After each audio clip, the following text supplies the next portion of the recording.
মধ্যে ঢুকাই দিছে সবাইকে। অথচ উল্টা কথা বলতে পারে যে তোমার এসব দরকার নেই, সিগারেট খাওয়া ছাড়ো, তোমার এসব দরকার নেই, প্রতিদিন বেশি করে প্রাণ ভরে শ্বাস নাও, তোমার এসব প্রবলেম হবে না। কিন্তু সেটা বলে না, তাই কি ওখানে রাখবে।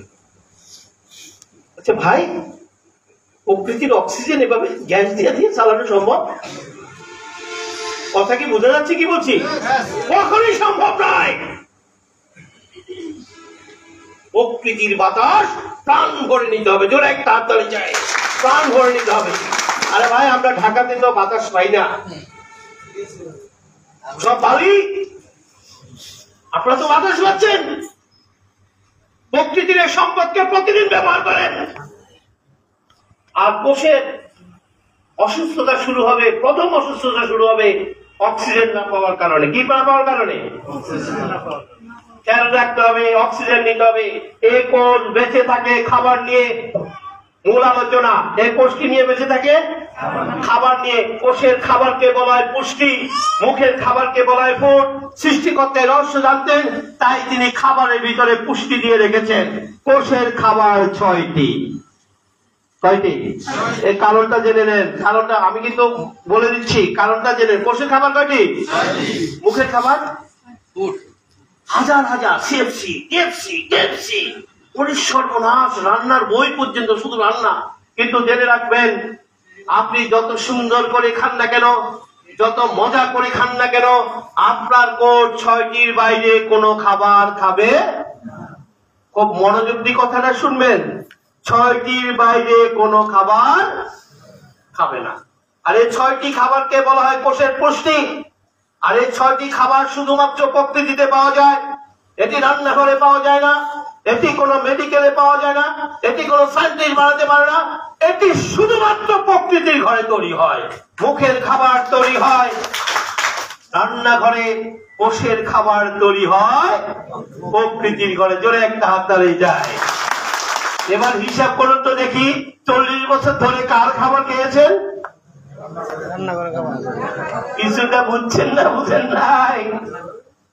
কোষের খাবার শুধুমাত্র নেচার থেকে আসবে।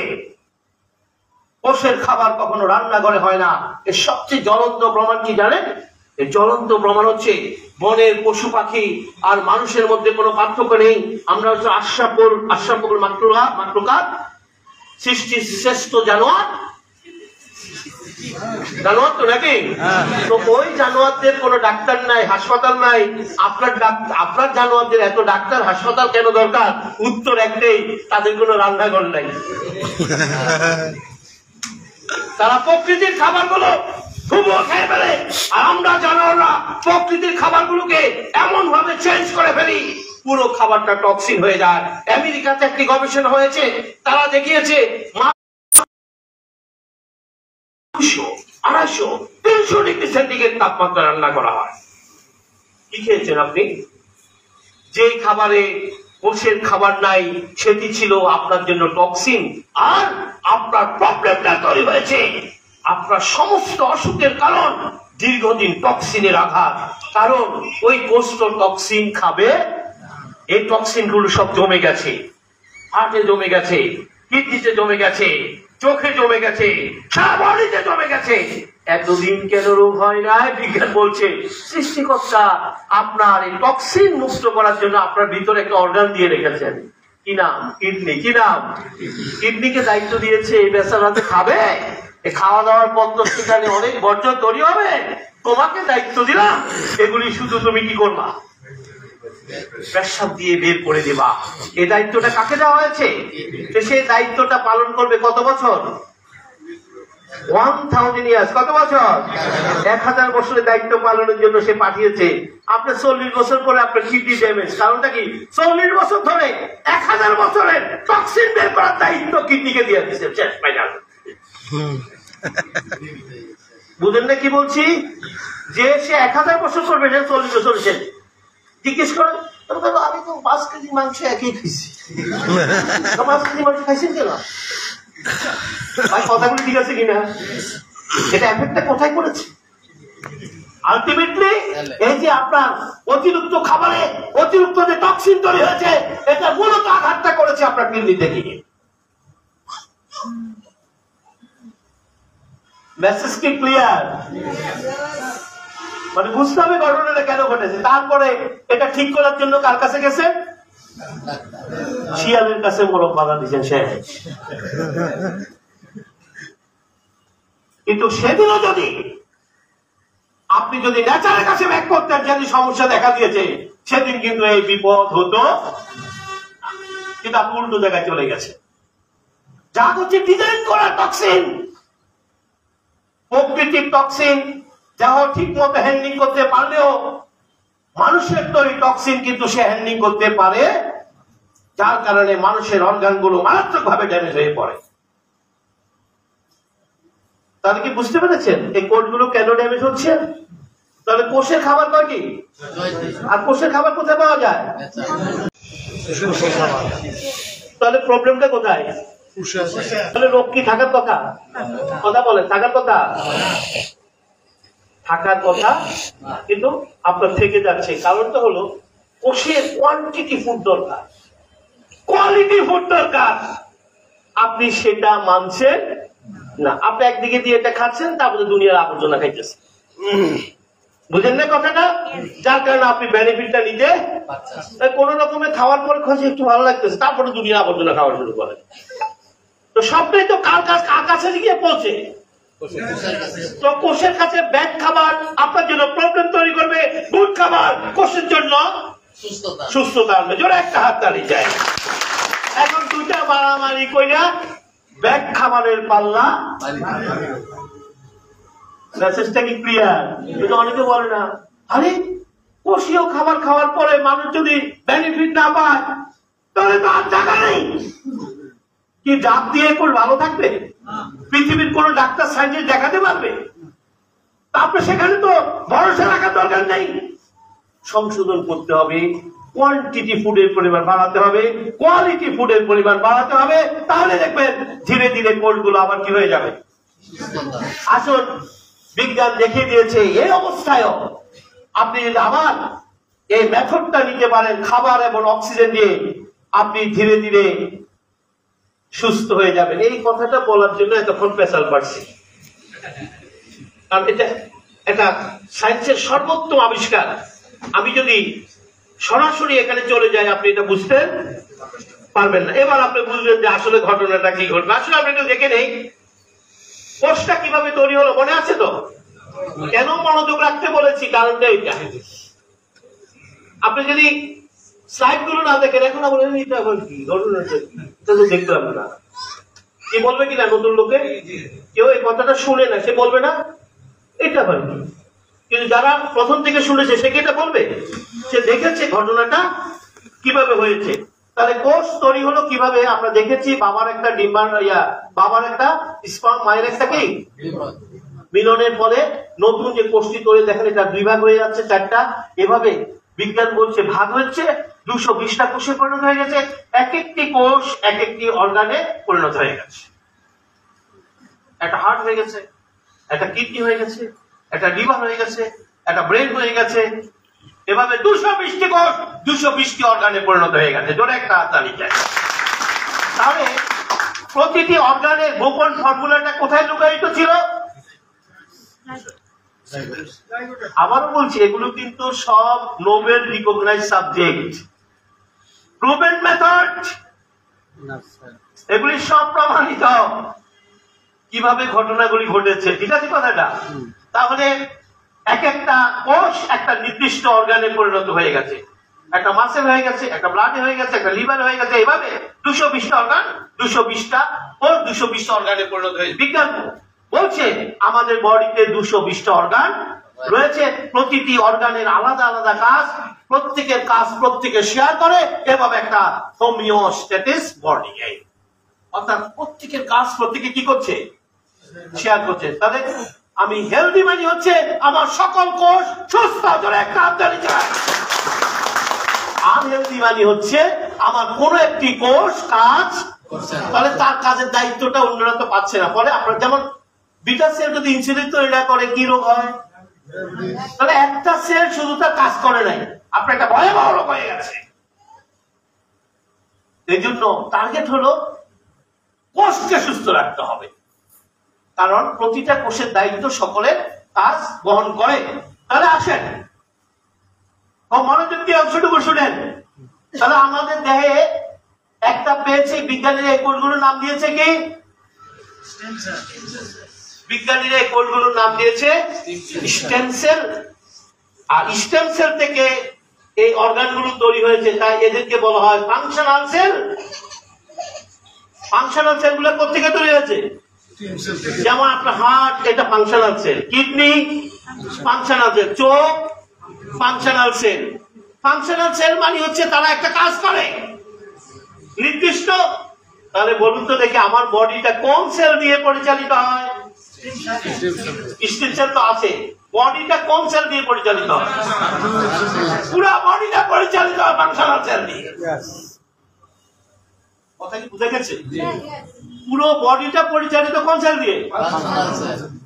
Functional cell. তো আমার বডিতে যদি কোনো সমস্যা হয়, সমস্যাটা কোন সেলে হয়েছে? কোন সেলে হয়েছে? আপনি ব্লাডের সমস্যা নিয়ে যাচ্ছেন, আপনি কিডনির সমস্যা নিয়ে যাচ্ছেন, আপনি লিভারের সমস্যা নিয়ে যাচ্ছেন, আপনি হার্টের সমস্যা নিয়ে যাচ্ছেন, কোন সেল? আর বিজ্ঞান কি বলছে জানেন? বিজ্ঞান বলছে আপনার বডিতে কোন ফাংশনাল সেল 7 থেকে 10 বছর বেশি থাকে না। জোরে একটা হাততালি চাই। থাকে না। সাথে যেভাবে খোঁজ বদল করে, ঠিক আপনার দেহের সমস্ত অঙ্গ প্রত্যঙ্গ গুলো 7 থেকে 10 বছরের মধ্যে সম্পূর্ণ নতুন ভাবে তৈরি হয়ে যায়। আচ্ছা বলুন তো দেখি, এই যে তখন আমরা যে কথাগুলি বলেছি যে রোগ ভালো হয় কিভাবে, মূলত ওই যে ডাক্তার সাহেব বলে ওয়েট করেন 7 দিন ওয়েট করেন। আসলে মূলত ওল্ড সেল গুলো চলে গেছে, নিউ সেল কি করে গেছে? আর নিউ সেল যখন এসে গেছে, ডাক্তার বলে ঠিক আছে, এবার ঠিক আছে। ঘটনাটা কে ঘটাইছে? ডাক্তার ঘটেছে, ন্যাচারালি ঘটেছে? পৃথিবীর কোন ডাক্তার, কোন হাসপাতাল, কোন ক্লিনিক, কোন চিকিৎসা পদ্ধতি যদি দাবি করে আমার কাছে আসার পর রোগী সুস্থ হয়ে গেছে, মনে রাখতে হবে কোনো না কোনো ভাবে আপনার কোষগুলো নতুন কোষে পরিণত। সবাই এই সুযোগটা নিয়েছে, এই মিডল টাইমটা নিয়েছে। ওয়েট করেন, দেখবেন ডাক্তাররা 18 ঘন্টা 36 ঘন্টা কাইটা কুইটা আইসির মধ্যে ঢুকাইয়া তারপর বলে যে 12 ঘন্টা অপেক্ষা করে। কেন অপেক্ষা করেন? কারণ এই যে এত কাটা কুটা করছে, এগুলো রিপেয়ারিং এর দায়িত্ব কে আসবে? Stem cell. একটা হাতে স্টেম সেল, সে অপেক্ষা করে স্টেম সেল কাজে নামছে কিনা। যদি নামে চোখ না রাখবো, ওয়েট করেন, মন কিছু একটা ঘটবে। আবার যদি কোন সাদা না যায়, কখন মনে হবে কাজ হবে। কিছু বুঝছেন না? বুঝেন নাই?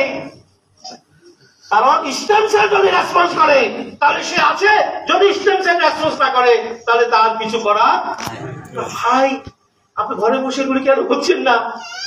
ঘরে বসে তো আমরা এই প্রবলেম সলভ করে দিতে পারি। তাহলে আসেন, ও মজার তথ্য হচ্ছে যে এক একটা সেলের এক এক রকম বয়স। সব সেলের বয়স একরকম, এই জন্য আপনি পরিবর্তনটা টের পান না। একসাথে হয়ে গেলে একসাথে শেষ হয়ে যেত। নদীর স্রোতের মধ্যে একদিকে পানিটা চলে যাচ্ছে, আরেকদিকে নতুন পানি, ঠিক এরকম বডিতে চলে যাচ্ছে, আসতেছে, চলে যাচ্ছে, আসছে, একসাথে হয় না। আপনার রেড ব্লাডের বয়স হচ্ছে 120 দিন। কত? আপনার রেড ব্লাডের সংখ্যা 30 ট্রিলিয়ন। বয়স কত? 120। বলুন তো দেখি, রেড ব্লাডের কাজ কি বলেছে? কিন্তু কি প্রকৃতির সাথে যে কানেকশনটা করবে সেটা হলো রেড ব্লাড। এই জন্য দেখবেন প্রত্যেকটা ডাক্তার রোগীদেরকে আগে বলে যে রেড ব্লাডটা ঠিক আছে কিনা দেখি। উনি কি দেখতেছেন? দেখতেছে প্রকৃতির সাথে সম্পর্কটা আছে কিনা আগে দেখি। চাই আর ওই কোষ বেঁচে থাকবে কি নিয়ে? অক্সিজেন নিয়ে। আর অক্সিজেন ক্যারি করার দায়িত্ব কার? রেড ব্লাডের উপরে একটা আবরণ তৈরি হয়, একটা প্রোটিন, ওই 6 কোটি প্রোটিনের একটি প্রোটিন। চিন্তা করা যায় কি ফাইজলামি করে আমাদের সাথে। ওই 6 কোটি প্রোটিনের একটি প্রোটিন, ওই একটি প্রোটিন তৈরি হয় না, তার মধ্যে মারাত্মক একটি রক্ত রোগ মানুষের তৈরি হয়। হেমোপেলিয়া থেকে শুরু করে এই যে আমাদের যে সমস্ত রক্ত রোগগুলা তৈরি হয়, মানে কি ওই হিমোগ্লোবিনটা ঠিক মতো তৈরি হয় না। তাহলে হিমোগ্লোবিন কেন? মূলত অক্সিজেনটাকে রিসিভ করবে কে? হিমোগ্লোবিন। এই জন্য ডাক্তাররা হিমোগ্লোবিনটা দেখে। একজন সুস্থ মানুষের দেহে হিমোগ্লোবিনের পরিমাণ থাকবে 13 থেকে 14%। কত? অর্থাৎ এটা যদি থাকে, ভাই ডাক্তারিতে ঘরে বসে করেন না, সমস্যাটা কি? যদি 13 থেকে 14% থাকে, ইট মিনস আপনার বডিতে অক্সিজেন সরবরাহ সঠিক মাত্রা রয়েছে। ধরে একটা হাত দাঁড়িয়ে যায়, কারণ ডাক্তার হিসাব হলো এটা যত কমবে অক্সিজেন লেভেল তত কমবে। আর অক্সিজেন লেভেল কমে গেলে সবচেয়ে বড় ঝুঁকি কোথায় বলেছি? তারপর কোথায়? ডাক্তার সাহেব এটা ভালো করেই জানেন যে যত অক্সিজেন লেভেল কমবে ওই লোকটা হার্ট অ্যাটাক করবে, স্ট্রোক করবে। এই জন্য তাদের রক্ত হিমোগ্লোবিন মেপে দেখা গেল তার হিমোগ্লোবিন পাওয়া গেছে 7%। কত পার্সেন্ট? কত পার্সেন্ট? 7%। বলুন তো দেখি, 7% যদি হিমোগ্লোবিন থাকে কি মিন করে? মিন করে আপনার বডিতে অক্সিজেন সরবরাহ কোথায় নেমে গেছে? 50%। কত পার্সেন্টে? 50%। আর 50% নেমে যাওয়ার কারণে সবচেয়ে বেশি ঝুঁকি কোথায়? ডাক্তার সাহেব এটা ভালো করে জানেন, 14 বছর ধরে একই প্র্যাকটিস করতেছে, কিন্তু উনি কিন্তু একই প্র্যাকটিস করতেছে। এই বিষয়ে বিশেষজ্ঞ ডক্টরকে বলা হেমাটোলজিস্ট। কি বলা হয়? হেমাটোলজিস্ট। হেমাটো মানে ব্লাড, লজিস্ট মানে বিশেষজ্ঞ। তাহলে উনি কিসের বিশেষজ্ঞ? রক্ত বিশেষজ্ঞ। আচ্ছা, রক্তের বয়স কত? 120 দিন। উনি কত দিনের বিশেষজ্ঞ? 120 দিনের। বুঝেন না মনে কি বলছি?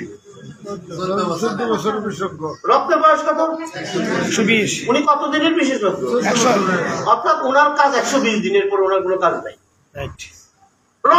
ব্লাডে তো নাই, ওনার কাজ কি? ব্লাডে তো নতুন হয়ে গেছে। তাহলে আসুন কি ঘটনা ঘটে।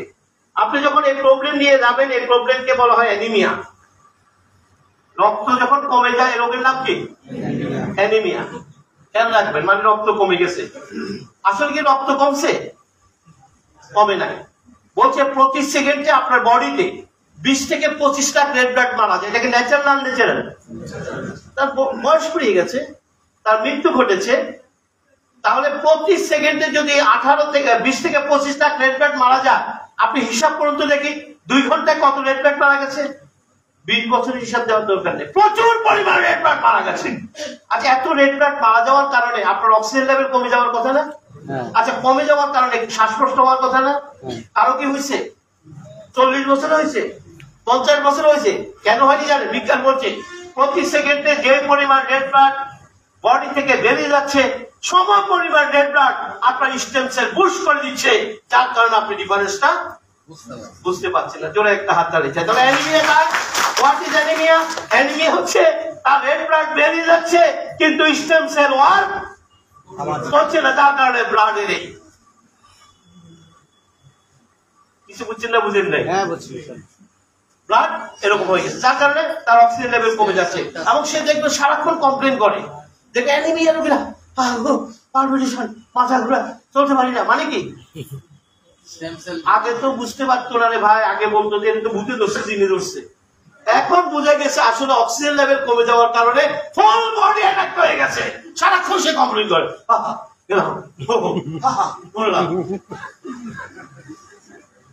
প্রবলেমটা কোথায়? Oxygen level. কিছু ভাই এটার জন্য কি এমবিবিএস করতে হবে? আমরা কি আজকে অনেক কিছু জেনে গেলাম না? হ্যাঁ, তো অক্সিজেন লেভেল এমন জায়গায় কমে গেছে সারা করে, কারণ অক্সিজেন ছাড়া তো কোর বাঁচে। সবচেয়ে বেশি দেখবেন অ্যানিমিয়া রোগীদের হার্ট সবসময় দুঃখ করে। কারণটা কি ভাই? কারণ তার যে পরিমাণ অক্সিজেন দরকার সে সেটা হার্ট সারাক্ষণ পালপিটেশন করে, ব্রেন সারাক্ষণ ঘুরায়, দাঁড়ায় থাকতে পারে না, ঘুরায়। কারণটা কি? আর যে পরিমাণ অক্সিজেন দরকার সেটা দিতে তার অক্সিজেন থাকার দরকার 14% আছে। কত? আপনি যখন এই সমস্যা নিয়ে এখন ডাক্তারের কাছে যাবেন, সেই ডাক্তারের নাম হচ্ছে কি? হেমাটোলজিস্ট। হেমাটোলজিস্টের কাছে যাওয়ার পর উনি প্রথমে বলবেন ব্লাড টেস্ট করে নিয়ে আসেন, হিমোগ্লোবিন টেস্ট করে নিয়ে আসেন। হিমোগ্লোবিন টেস্ট করার পরে উনি দেখলেন আপনার হিমোগ্লোবিন লেভেল কত। আমরা তো জানি ঘটনাটা কেন হয়েছে, কি কথা ঠিক আছে কিনা? উনি কি করবেন? উনি বলবেন দ্রুত গতিতে রুগীকে ব্লাড দিতে হবে। কি বলবেন? ব্লাড লাগবে। কেন? কারণ হিমোগ্লোবিন কখনো ল্যাবে পাওয়া যায় না, হিমোগ্লোবিন কখনো ড্রাগ দিয়ে হয় না, হিমোগ্লোবিন শুধু মানুষের দেহে তৈরি হয়। এই জন্য মানুষের দেহে রক্ত মানুষের দেহে ঢুকে তার হিমোগ্লোবিন লেভেল উঠিয়ে দিতে হবে। আমার প্রশ্ন, ডাক্তার সাহেব ট্রিটমেন্টটা কি ন্যাচারালি শুরু করেছেন না ড্রাগ দিয়ে শুরু করেছেন? কথা বল, কি দিয়ে শুরু করেছেন? ন্যাচারালি।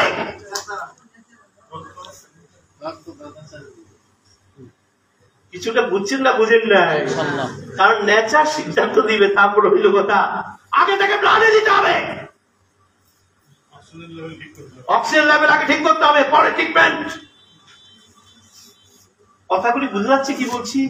কেন রোগীদেরকে ব্লাড দিতে বলে? কারণ অক্সিজেন লেভেল কমে যাওয়ার কারণে তার মৃত্যু ঝুঁকি বেড়ে গেছে। এর জন্য তাকে কি দিতে হবে? ব্লাড দিতে হবে। ব্লাড তো ভাই অন্য কোথাও পাওয়া যাবে না, তাহলে মানুষের দেহে রক্ত। এই জন্য এর জন্য কেন ব্লাড দিতে হয় কি বোঝা গেছে কিছু? আমরা কিছু কি ডাক্তারে শিখতে পেরেছি? দেখেন আপনাকে কিভাবে অন্ধকারে রেখে তারা সব ব্যবসা করে যাচ্ছে, খেয়াল করছেন? আচ্ছা, ব্লাড দিল, 2-3 ব্যাগ 4 ব্যাগ ব্লাড দেওয়ার পর ডাক্তার সাহেব আবার ব্লাড টেস্ট করালেন, পরে বলে ইয়েস ওনার হিমোগ্লোবিন লেভেল মানে হিমোগ্লোবিন ঠিক আছে, মানে উনি হার্ট অ্যাটাক এবং স্ট্রোক থেকে ঝুঁকি মুক্ত। ক্লিয়ার? মানে হিমোগ্লোবিন লেভেল উঠে গেছে, মানে তিনি দুটা ঝুঁকি থেকে কি হয়ে গেছেন? বেঁচে গেছেন। আবার কয়েক ব্যাগ ব্লাড দেওয়ার পরে আবার হিমোগ্লোবিন মেপে দেখলো যে হিমোগ্লোবিন লেভেল আবার কি হয়ে গেছে? পড়ে গেছে। মানে যে ব্লাডটা দিছে সেটা কি থাকবে? থাকবে না, ভিতর থেকে তো ব্লাড তৈরি হয় না। তখন ডাক্তার সাহেব বলে যে কদিন বাঁচেন ব্লাড নিয়ে বাঁচতে হবে। এই কথাটা বোঝা গেছে? যে কদিন বাঁচবেন কি নিয়ে বাঁচতে হবে? কারণ ব্লাড ভিতর থেকে তৈরি হয় না, সুতরাং আপনাকে ব্লাড নিয়ে বাঁচতে হবে। আমার প্রশ্ন, যদি ভেতর থেকে ব্লাড তৈরি হয়, 3-4 ব্যাগ রক্ত দেওয়ার পর রোগী যদি দেখেন যে তার ব্লাড বেড়ে গেছে, ডাক্তার তো শুধু ব্লাড দিয়েছে, আর তো কিছু করে নাই, নাকি করেছে? তাহলে এটা হলো কিভাবে? আসলে তিনি একটা কাজ করেছেন, তিনি বলেছেন একটু ফলমূল খান, একটু শাকসবজি খান, একটু দুধ খান, একটু ডিম খান। গত 10 বছরে যা খায়নি 10 দিনে বসে সেগুলা খেয়েছে। আর খাবারের ভিতরে ছিল প্রকৃতির খাবার, সেটা স্টেম সেলকে বুস্ট করেছে।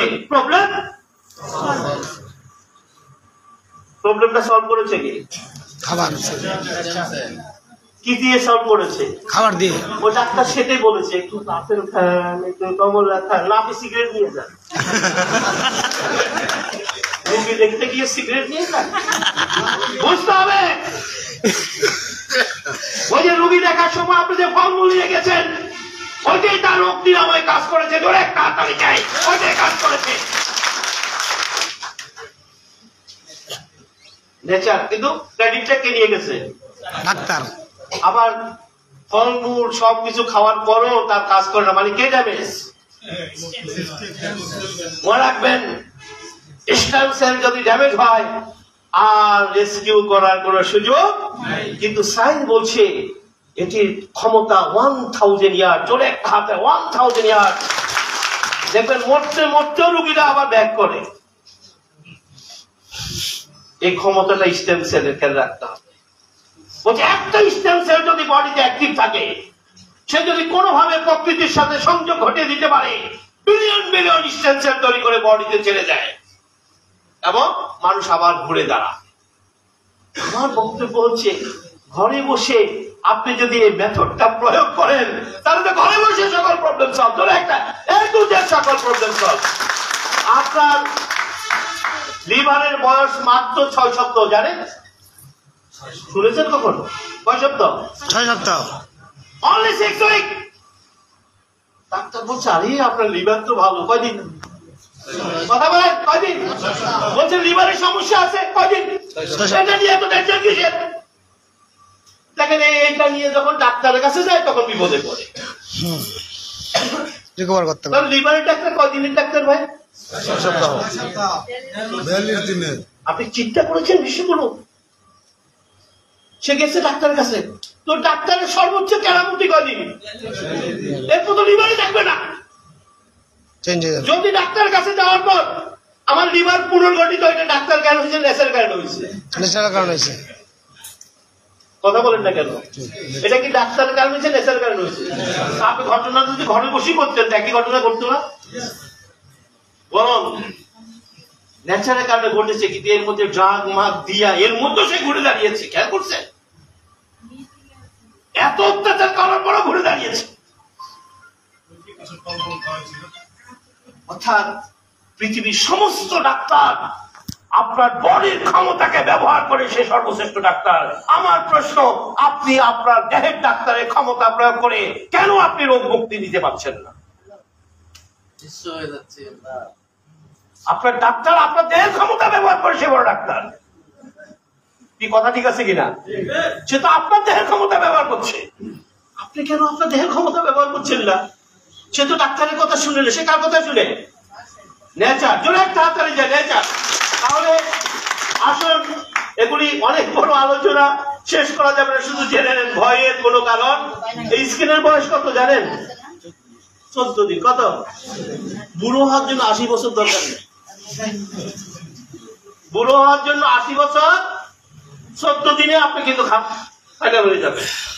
যদি নতুন সেল না আসে, তাহলে নতুন সেলকে সরবরাহ করবে ডাক্তার সাহেব। নতুন সেল, স্টেম সেল সরবরাহ করবে।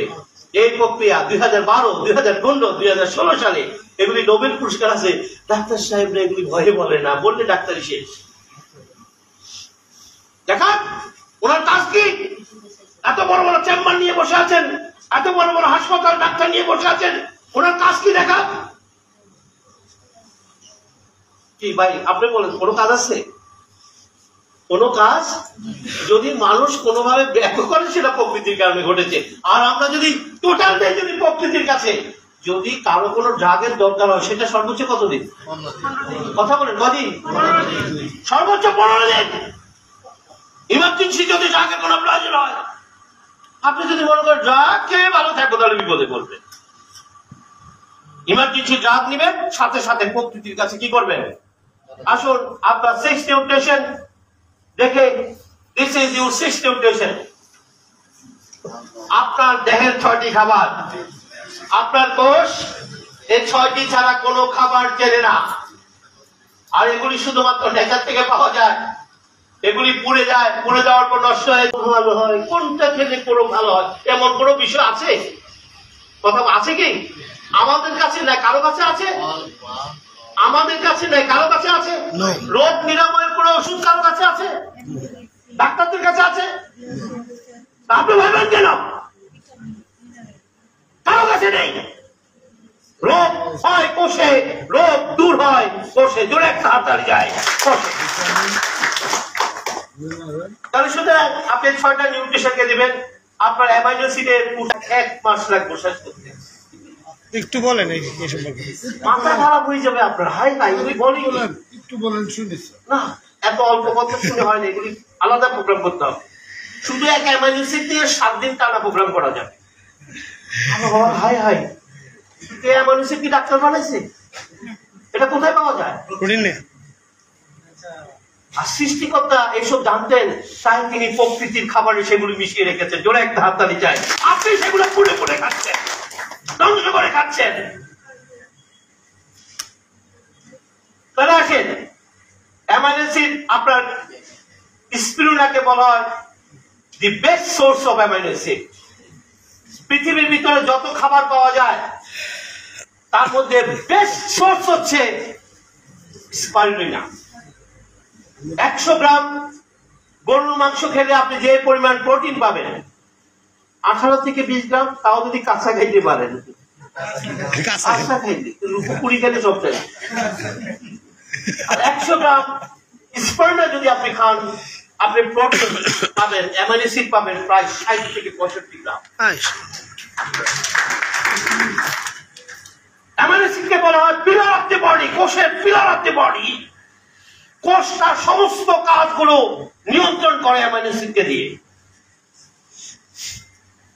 সৃষ্টিকর্তা রহস্য জানতেন, তাই তিনি প্রকৃতির সকল খাবারে অ্যামাইনো অ্যাসিড দিয়ে রেখেছেন। জোরে একটা হাত তালি জানতেন।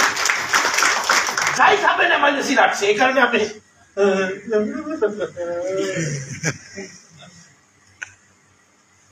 তাহলে সে সোজা হয়ে দাঁড়াতে পারছে না কেন? তার যে কোয়ান্টিটি অ্যামাইনো অ্যাসিড দরকার ছিল সে সেটা পায় নাই। আপনি বা সকালে একটা স্প্রে না রাতে একটা খাইয়ে, তাহলে দুটাতে কতটুকু হইলো?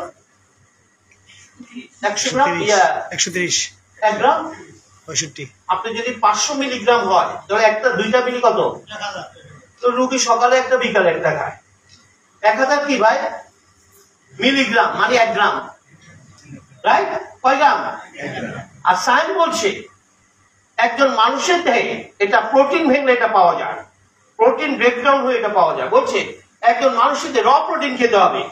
প্রোটিন 1 গ্রাম ওজনের জন্য 1 গ্রাম প্রোটিন, অর্থাৎ আপনার ওজন যদি 60 কেজি হয় কয় গ্রাম খাইতে হবে? কথা বলেন, কয় গ্রাম? তাহলে আপনি তো ওই খাবার থেকে নিতে পারছেন না, মাছ মাংস থেকে নিতে পারছেন না, কারণ এটা তো কাঁচা খাওয়া সম্ভব, ফলে আপনার সেটা আপনাদের ক্ষতিকর। তো প্রোটিনের চাহিদা কিভাবে পূরণ করবেন? এই জন্যই তো ন্যাচারাল মেথডে যখন আসবেন আমরা বলছি এগুলো খান, তাহলে মিনিমাম তো আপনার 8 থেকে 12টা খাওয়া উচিত, নাকি? কয়টা খাওয়া উচিত? মিনিমাম 12টা খাওয়া উচিত, মিনিমাম খাওয়া উচিত। তারপর তো খাবার তো চেঞ্জ করবোই। খাইবো সকালে একটা দিচ্ছি, সকালে কয়টা খাইছে? বা ওটা যাইতে যাইতে তো শেষ।